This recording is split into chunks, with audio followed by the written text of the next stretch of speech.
Alam nyo ba na hindi lahat na nakaugalian natin dati ay dapat ginagawa pa din natin ngayon? Dahil dito kami nasanay, dahil tradisyon namin ito yung practice namin. Pero nothing is permanent except for change. Nagbabago yung practice, nagbabago din yung gamot sa sakit, nagbabago po ang lahat except sa pagbabago. Diba, tinagalog ko lang? Kaya naman itong topic natin mga mommies, ituturo ko sa inyo ano-ano ba yung mga hindi na ginagawa sa mga bagong silang or sa mga newborn. Ito po ay 28 days old and below, okay?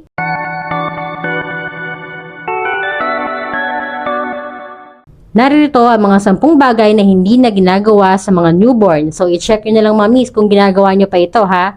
Number 1, ang paglagay ng oil or alcohol sa pusod. Ginagawa ito panglinis. Ito ay matagal ng practice pero base po sa aming training at sa mga libro, ang pagbibigay na lang ng maligamgam na tubig na may kasamang mild soap, kung ano man ang available na mild soap po sa inyo na pang baby na hypoallergenic na hindi matapang, ay yun na lang ang ginagamit para linisin ang puso ni baby. So, paano ba maglinis ng puso ni baby? Every diaper change po. Kapag kapalit ng diaper ni baby, pati yung pusod pakilinis na din. So, kukuha po kayo ng bulak, ilulublob po yun or isusok nyo dun sa maligamgam na tubig na may mild soap, konting-konti lang, hindi yung mabula. And then, lilinisin yung parte ng pusod, pati yung balat, no, pa labas po. So, mag-uumpisa po kayo sa gitna. And then, dahan-dahanin nyo, ikut-ikutin hanggang palabas. Kung andun pa yung umbilical stump niya, pati po yung stump, kailangan linisin. Number 2 na hindi na ginagawa, delikado. Pagpatong ng piso dun sa pusod. Ito daw, sabi ng mga matatanda, para daw maging sexy or para hindi magkaroon ng umbilical hernia, yung luslos dun sa puso. Ganyan yung itsura ng umbilical hernia. Karamihan mawawala din yan hanggang 2 years old. So, hinihintay lang natin na pumasok siya mag-isa. Hindi na po kailangan din lagyan ng ganyan para maiwasan nyo yung pagluwa ng pusod ni baby. Number 3 na hindi ginagawa sa baby or sa newborn, yung pagpapainom ng tubig or juice. Sapat na po ang gatas na nakukuha niya sa inyo. Please, mommy. Ang breast milk, ang content po niyan, 70% ay water. So, hindi po siya ma-dehydrate kung hindi nyo siya papainumin ng tubig. Ang formula feeding din, meron pong sangkap na tubig yan, kaya meron po siyang natatanggap na tubig. So, no need for your baby to drink water. Huwag muna hanggat hindi siya 6 months old, okay? Number 4 na hindi na ginagawa kay baby, yung over-swaddling. Pwede pong mag-swaddle, katulad yan. Pero yung sobrang balot, kasi pwede po kasi mag-contribute yan sa pagpapataas ng temperatura ni baby, kaya ang inaakala ng iba ay nilalagnat siya. Tapos hindi pa nila pinapaliguan. Everyday pwede po maligo ang bata. Ang swaddle maraming benefit, pero yung sobra, hindi po maganda. At nakaka-contribute din yan, maliban sa pagpapataas ng temperatura or sa lagnat, is yung SIDS. Alam niyo po yung SIDS, yun yung sudden infant death syndrome. Ito yung mga babies na wala namang sakit, okay naman paglabas, pero nahirapang huminga, and then bigla-bigla na lang nababawian ng buhay. So, huwag po kayong mag-over-swaddle, okay? Number 5 na hindi na ginagawa sa bagong silang, base po ito sa research at meron din po kaming guidelines sa aming society, ang pagpapaligo agad. Dati kasi, ginagawa sa hospital, kapag kalabas ni baby, diretso yan sa NICU and then papaliguan. Ganun yung dating practice.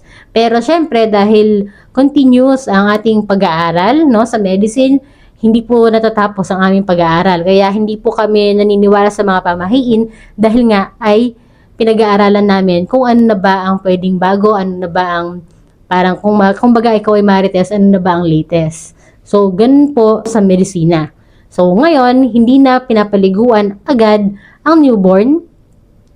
I-delay po natin yan 24 hours. So, kung mapapansin nyo sa mga bagong panganak, pinapaliguan po ang anak ninyo kinabukasan na. Dati-dati nga, ang nadatnan ko pa ay 6 hours. Dati, ina-advise na after 6 hours of life, pwede nang maligo si baby.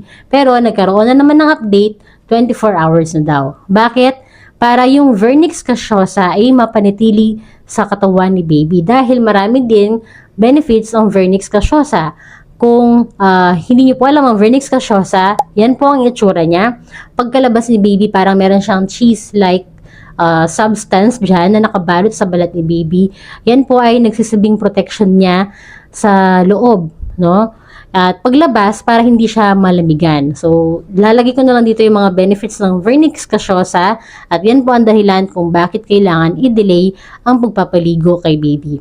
After nun, kapag nakauwi na, syempre, kailangan araw-araw nang maligo si baby. Number 6, ang paggamit ng laway para sa sugat ni baby. Dati, nung unang panahon, kapag nagkakaroon ng rashes si baby or sugat, ang ginagawa ng mga ibang matatanda ay ginagamitan or pinapahiran nila ng laway, which is hindi na po ina-advise yan dahil baka lalong lumala yung sugat. Kasi syempre, hindi natin alam na contaminated yung laway ng malalang bakterya. Number 7, ito naniniwala ang mami ko dito. So kapag nanonood yung mami ko dito, hindi po ito totoo.